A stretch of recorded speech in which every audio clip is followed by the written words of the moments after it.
ഹിമാചൽ പ്രദേശിലെ ഷിംലയിൽ സൈനിക വാഹനത്തിലേക്ക് പാറക്കല്ല് പതിച്ചു മരിച്ച സൈനികൻ പി ആദർശിന് വിട നൽകി നാട്.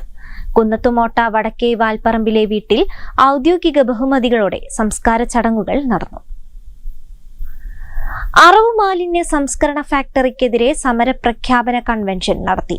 ഫാക്ടറിയിലെ ദുർഗന്ധം മൂലം ദുരിതം അനുഭവിക്കുന്ന ഇരകളാണ് കൺവെൻഷനിൽ പങ്കെടുത്തത്. കൺവെൻഷൻ തിരുവമ്പാടി MLA ലിൻഡോ ജോസഫ് ഉദ്ഘാടനം ചെയ്തു. 20ഓളം തീയതിയിലാണ് ഫാക്ടറിയിലേക്ക് ജനകീയ മാർച്ച് നടത്തുന്നത്. കട്ടിപ്പാറ ഗ്രാമപഞ്ചായത്തിലെ ഫ്രഷ് കട്ട് എന്ന കോഴി അറവ് മാലിന്യ പ്ലാന്റിനെതിരെയാണ് ഫ്രഷ് കട്ട് വിരുദ്ധ ജനകീയ സമിതിയുടെ നേതൃത്വത്തിൽ സമരപ്രഖ്യാപന കൺവെൻഷൻ സംഘടിപ്പിച്ചത്. ഫാക്ടറിയിലെ ദുർഗന്ധം മൂലം ദുരിതം അനുഭവിക്കുന്ന ഇരകളാണ് കൺവെൻഷനിൽ പങ്കെടുത്തത്. മൈക്കാവ് കരിമ്പാലംകുന്നിൽ വെച്ച് നടന്ന കൺവെൻഷൻ തിരുവമ്പാടി MLA ലിൻഡോ ജോസഫ് ഉദ്ഘാടനം ചെയ്തു. മാലിന്യ സംസ്കരണ ഫാക്ടറി ഉടമകൾ ഉദ്യോഗസ്ഥരെ സ്വാധീനിച്ച് തങ്ങൾക്ക് അനുകൂലമായ റിപ്പോർട്ടുകൾ തയ്യാറാക്കുകയാണെന്ന് അദ്ദേഹം പറഞ്ഞു.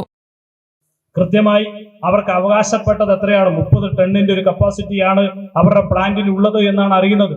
സർക്കാർ രേഖകളിൽ അവരുടെ സ്വാധീനത്തിന്റെ ഭാഗമായി എല്ലാ രേഖകളും എടുത്ത് പരിശോധിച്ചാൽ കോഴിക്കോട് ജില്ലയിൽ ഉൽപ്പാദിപ്പിക്കുന്ന ആകെ കോഴി മാലിന്യം 28 ടണ്ണേ ഉള്ളൂ എന്നാണ് എല്ലാ ഉദ്യോഗസ്ഥരും കൊടുത്തിരിക്കുന്ന റിപ്പോർട്ട്. ബഹുമാനപ്പെട്ട ജില്ലാ കളക്ടർക്ക് എത്ര കോഴി വേസ്റ്റ് ഉൽപാദനം ഇവിടെ ഉണ്ട് എന്ന് ചോദിച്ചപ്പോൾ നമ്മുടെ പ്രിയപ്പെട്ട ഉദ്യോഗസ്ഥർ എഴുതി കൊടുത്തിരിക്കുന്ന കണക്ക് പ്രകാരം 28 ടണ്ണേ ഉള്ളൂ. അപ്പൊ ശരിയാണ്, 28 ടണ്ണ് കോഴി വേസ്റ്റ് ഉൽപാദനമുള്ള കോഴിക്കോട് ജില്ലയിൽ 30 ടണ്ണ് ഉൽപാദന ശേഷിയുള്ള ഒരു പ്ലാന്റ് ഉണ്ടെങ്കിൽ വേറെ ഒന്നും ആവശ്യമില്ല. റെഡിയാണ്, കണക്ക് പ്രകാരം റെഡിയാണ്. ഈ കണക്കുമായി ബഹുമാനപ്പെട്ട ഹൈക്കോടതിയിൽ പോയി കഴിഞ്ഞ ദിവസം അവർക്ക് ഒരു ഉത്തരവ് വന്നിരിക്കണം. ആ ഉത്തരവ് എന്താണ്? ഒരു 4 ആഴ്ചയിലേക്ക് എന്ത് ചെയ്യാൻ വേണ്ടി പാടില്ല, പുതിയ ഒരു പ്ലാന്റിനും അനുമതി കൊടുക്കാൻ വേണ്ടി പാടില്ല. 4 ആഴ്ചയിലേക്ക് ഇനി ഒരു പുതിയ പ്ലാന്റിനും അനുമതി കൊടുക്കാൻ വേണ്ടി കഴിയില്ല. ബഹുമാനപ്പെട്ട ജില്ലാ കളക്ടർ അതെല്ലാം പരിശോധിച്ച് ഹൈക്കോടതിയെ വ്യക്തമാക്കിയെങ്കിൽ മാത്രമേ പുതിയ പ്ലാന്റിനുള്ള അനുമതി കൊടുക്കൂ. തൊട്ടടുത്തുള്ള നമ്മുടെ കണ്ണൂർ ജില്ലയിൽ 78 ടണ്ണാണ് ഔദ്യോഗികമായ കണക്ക് പ്രകാരം കോഴി വേസ്റ്റ് ഉൽപാദനം, അല്ലെങ്കിൽ അതിന്റെ വേസ്റ്റ് ഉള്ളത് 78 ടണ്ണാണ്.